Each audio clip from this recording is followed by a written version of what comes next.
biggest problem ngayon? Presidente, the republic is under threat. Democracy is under threat.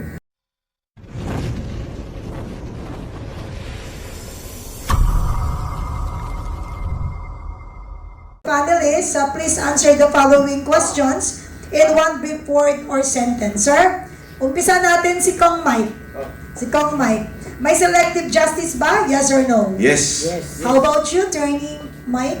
definitely. Pangalawa, mas nangingibabaw ba ang politika kaysa batas? Agree or disagree? Agree.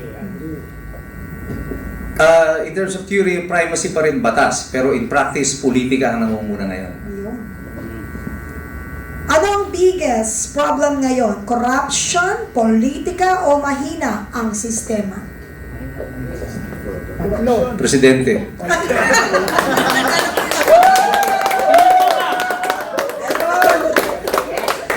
I second the motion. Okay, next is due process or delay of justice. Ano ang mas malaking issue ngayon? Actually, magkasama yun. No? You cannot speak of due process kung mayroong delay of justice.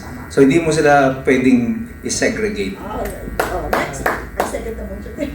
Hindi, may iba yan. No justice. Oh, yung sige. Eto ha. Kasama kayo. Public trust in institutions, tumataas ba o bumaba ba?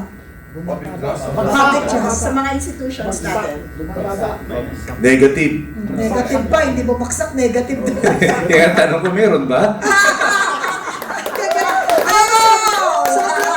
Sobrang gagaling talaga ng ating mga Panoy, and we thank all of you kasi sa totoo lang halata, marami kaming hindi pinapasok for your information na sa baba, bawal, mahirap na. Ito na lang yung savior of the Philippines, so ingatan namin to. Actually, Kapeni, nung huli ko nandito, nasundan din ako eh. Tapos natama ka, nasa baba lang naman. Ayan mo, next time. Hindi, pero mabait naman sila. Kasi hindi naman hindi naman yan totohanan, di ba? Pag pinanggit mo, di ba? Kamusta kayo? Alam mo kung may oras, Sa sa tanongin kita, what is the difference of mabait and mabuti? No, what I'm saying, Kapeni, ang tingin ko, kahit na yung NBI, alam ko for a fact na maraming nagagalit sa ginagawa sa institusyon nila. No? And marami ding mga kasamahan tayo. Minsan magkakasama tayo sa isang gathering o dito ngayon.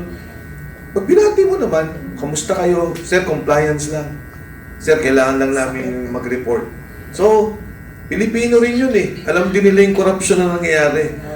Pera na lang yung mga pasikat, pera na lang yung mga sipsip, pabibo na yan, yung sinasabi nga ni Atty. Mike, pag pinagsama yung kapubuhan at arogante, napakadelikado.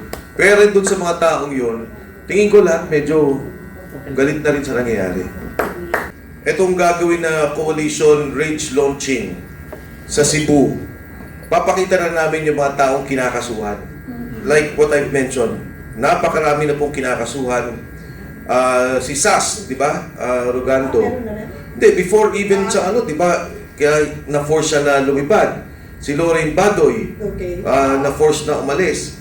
So, ganito po yung climate natin sa ngayon. Sa isang demokrasya, unless, sabi ko nga, manawagan ka ng umawak ng armas, manawagan ka na manggulo, dapat pinapayagan yung ganitong salitaan. Sa isang demokrasya, ang magiging kritisismo, lalo tigit, nakita natin yung korupsyon, hindi lang siguro ako yan, lahat tayo, sa inyo, mga nagsasalta kayo, na talagang galit, maraming galit eh. Kapag may kausap lang ako na nagtitinda, sabi ko, anong tingin mo dito sa impeachment ni VP Inday? Sabi na, Seth, puro kalokohan na yan. Saan itong flood control? Tingnan talaga nila yung korupsyon, ang daming inakaw. So, ito ang sentimento sa ngayon na marami. At hindi ibig sabihin na gusto natin ng kaguluhan.